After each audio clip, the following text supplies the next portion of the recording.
संजय गायकवाड प्रकरणी चौकशी झालीच पाहिजे, मुख्यमंत्र्यांची प्रतिक्रिया. पोलीस योग्य ती कारवाई करतील, मुख्यमंत्र्यांचं आश्वासन.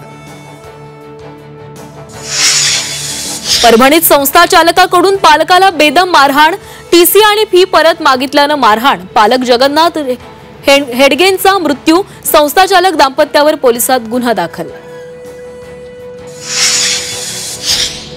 शालेय पोषण आहारातील चॉकलेट आणि बिस्किटात अळ्या, धाराशिव जिल्ह्यातील 5 शाळांमधला प्रकार, ठेकेदाराला प्रशासनाची नोटीस. राज्यातील शाळांची तपासणी मोहीम सुरू, तपासणीसाठी 7,500 कर्मचारी सज्ज. 1900 पथकं शाळांच्या तपासणीसाठी 15 दिवस फिरणार. आमदार गोपीचंद पडळकरांकडून विधान भवनात बनावट दुधाचा पर्दाफाश. दूध भेसळ कशी होते याचं दाखवलं प्रात्यक्षिक. नागरिकांच्या जीवाशी खेळ सुरू असल्याचा पडळकरांचा दावा.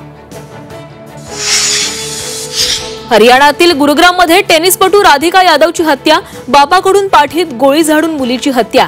हरियाणात घटनेमुळे एकच खळबळ.